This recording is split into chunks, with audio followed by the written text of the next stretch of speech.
Second century में India में एक इंसान थे जिनको आइंस्टाइन ऑफ इंडिया भी बोलते हैं। एक बार इनके पास एक आदमी आया, उसने इनसे पूछा कि भाई तुम अपने आप को इतना ही ज्ञानी समझते हो, इतना ही ज्ञान है तुम में, तो मेरे को ज़िंदगी से मुक्ति चाहिए, तुम मेरे को बताओ कि कैसे मिलेगी। और तुम मेरी ज़िंदगी भर ले लो मुझसे, मैं अपनी ज़िंदगी तुम्हें देने को तैयार हूँ, लेकिन मेरे को ये ज्ञान सिखाओ। आइंस्टाइन ऑफ इंडिया हंसे, बोले ज़िंदगी भर छोड़, तू 3 दिन जो मैं कहता हूँ वो तू कर ले, अगर तूने तो कर लिया तो मैं तेरे को वो ज्ञान दे दूंगा। This is basics of making awareness cool again।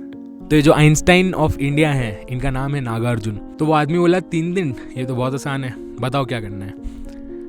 Nagarjuna उस आदमी से बोले कि 3 दिन तक जितनी बार भी हो पाए अपने मन में ये विचार लिया कि तू एक बैल है। तो वो आदमी बोला ठीक है, 3 दिन तक मैं करता हूँ।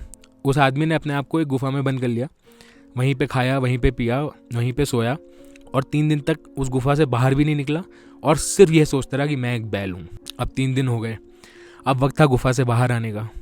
तो जैसे ही वो खड़े हुआ तो वो देखा है कि मैं 2 पैर पे तो खड़े ही नहीं हो पा रहा हूँ। बोला कोई बात नहीं।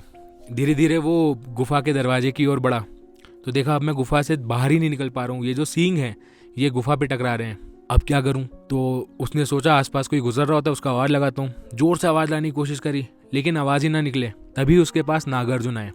तो इस आदमी ने अपनी सारी जो दुविधा थी वो नागार्जुन को बताई। नागार्जुन को 1 घंटा लगा उसके साथ बैठ के उसका ये बैलपना उसके अंदर से निकालने के लिए। और फिर नागार्जुन ने उसे बताया, तू जैसा सोचेगा वैसा ही तू बन जाएगा। अगर तू सोच रहा है कि तेरे को मुक्ति चाहिए तो इसका मतलब तू ये भी सोच रहा है कि अभी तेरे पास मुक्ति नहीं है, तो तू वैसा ही बने रहेगा कि ये मुक्ति तेरे पास नहीं रहेगी, मुक्ति तेरे पास नहीं रहेगी। अगर आप यहाँ तक रील में बने हो तो आपके लिए एक चैलेंज है, अगले 1 दिन कोई एक थॉट सोच लो जो आपको चाहिए कि अगले महीने पूरा हो जाए, और उस थॉट को अगले 1 दिन जब भी हो सके, जितनी बार भी हो सके, सिर्फ दोहराओ। एक बार दोहराओ और फिर भूल जाओ।